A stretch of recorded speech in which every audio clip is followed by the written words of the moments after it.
Seth here.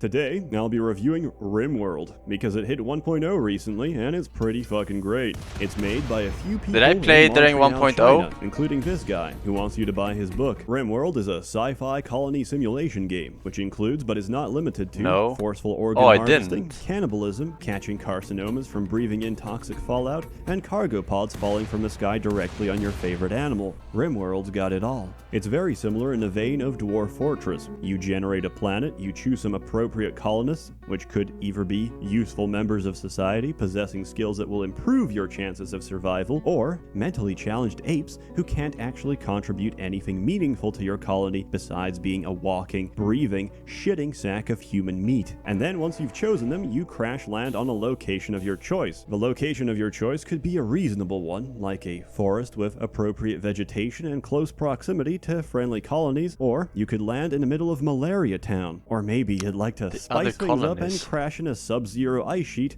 or a scorching hot desert with no resources. Why would you ever possibly do that?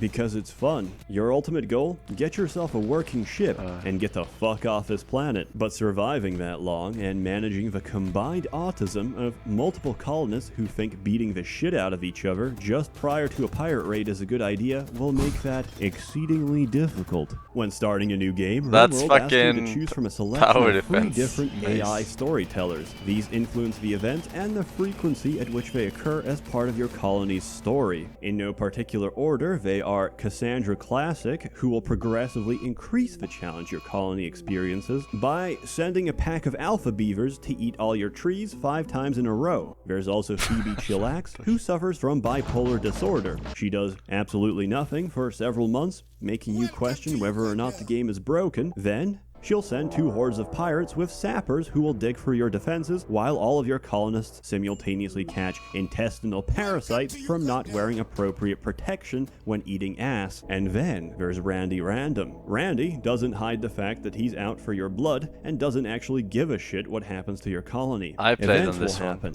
good or bad, but they'll happen consistently. Randy has previously sent raids, crashed mechanoid ships containing toxic waste, and started a volcanic winter, all in the span of a single afternoon. But he made up for it shortly after by instantly domesticating every squirrel on the map to join my colony and eat my potatoes. Objectively, Randy is the best storyteller. He follows no set patterns and keeps you guessing and adapting your strategy, whereas Phoebe lulls you into a false sense of security, and Cassandra can go fuck herself. The game is quite innovative in the sense that each colonist has their own background, traits, and personality. This sounds good in theory. If you've worked in a special needs school before and have experience of tard wrangling, you'll find yourself right at home. Colonists can have traits ranging anywhere from being kind, hardworking, and having exceptional immunity to being neurotic, depressive, and being a hideously deformed mouth breather. Their backgrounds often mesh together with their traits and create an exceptionally volatile, unstable human being. These are quite diverse and colorful, and consist of both a childhood and an adulthood that forms the core of their character. There's probably so many fucking backgrounds that I've never even seen them all. You can have research scientists, medieval slaves, Japanese pop idols, PUBG players, and vat-grown sex slaves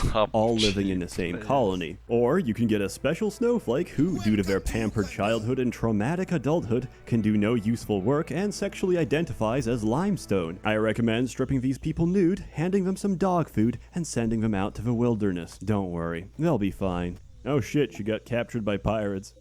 Don't worry. Help is on the way. Characters interact with each other and may even love and hate the shit out of each other. An efficient colony needs a variety of skills and people to survive, as every person shines in different tasks and develops them at different rates according to how much they enjoy it. A digger seasoned in mining will feel right at home chipping away iron and exposing my colony to insect infestations, while the sickly 15-year-old boy I bought from a slave trader may not be the optimal person for crafting leather jackets, owing to the fact that I've replaced both his legs and hands with wooden stumps. And you can do that. Every body part can be replaced with prosthetic and bionic parts, because people tend to lose them, whether through a stray bullet or getting pecked out by an ostrich. Accidents happen. Rimworld has a fully functional body part and organ system for every living creature in the game. Parts can get damaged, scarred, burned, infected, and chopped right off. And that's about the gist of it. The UI is like itself, you need to adapt the hard to part different about the game game, I feel like. physical threats as you slowly Like, it's grow not hard and once you expand. learn it, In but between to get threats, you into... can even research new and additional technology, giving you access to equipment, resources, and structures that increase your self-sufficiency. You can also open up the world map and send caravans to trade with friendly colonies, take missions, and improve diplomatic relations. You can even start additional colonies, get ambushed by flesh-eating turtles, build pod launchers, and fire a dozen super soldiers dressed in power armor straight into a colony and commit genocide. Rimworld 1.0 really has it all. Aside from handling food, energy, appropriate accommodations, and clothing, defense is probably your most important priority. No matter how well your colony is doing, an unexpected attack can decimate your entire base. Luckily, the AI is pretty predictable, and even the smarter AI patterns can be learned and manipulated. This leads to people I think I will do increasingly another elaborate run at and one point. sadistic kill boxes, labyrinthine trap mazes, Romanian corpse freezers, engineered cave-ins, and 'Cause I do remember walk-in some of the Holocaust first ovens. one. Temperature dynamics work quite nicely in this game, so one of my favorite Wait, defensive strategies is to bait if I play on raiders the into Cassandra entering my one, will base she through tell a me narrow, like, oh, creeping tunnel of you should do this granite, first, as they and manage you to should do slowly this first? crawl halfway through the Wait, they tunnel, did that and on quickly Random go Rounded all too. Edgar Allan Poe on them and seal the entrance behind them. Since we don't want our guests to get cold, I tell one of my colonists to start a nice roaring fire near the exit using some conveniently placed furniture. We seal the door shut,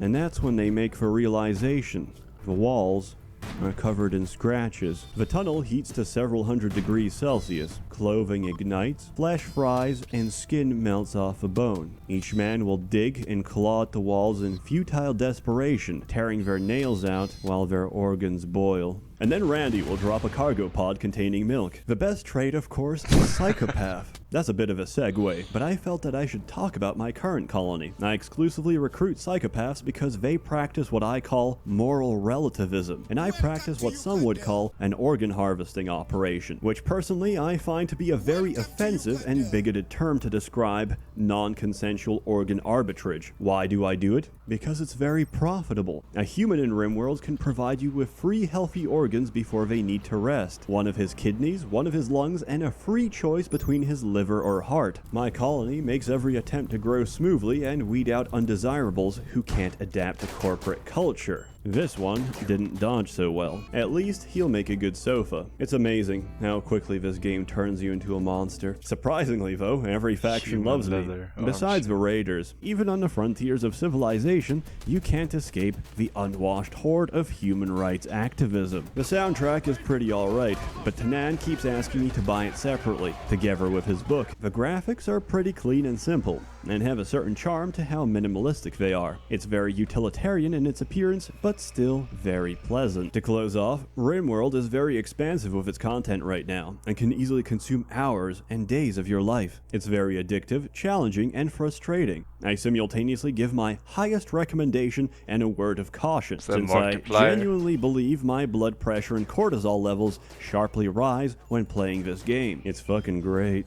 And there's always mods to fix all the broken shit. Go play it. Enjoy it. Get 2 psychic ships crashing in the middle of your base and never touch that retarded shit ever again. Oh, at least Randy sent me more milk. A warm thank you to the many members of the Merchants Guild, which have been generously funding and bankrolling these videos.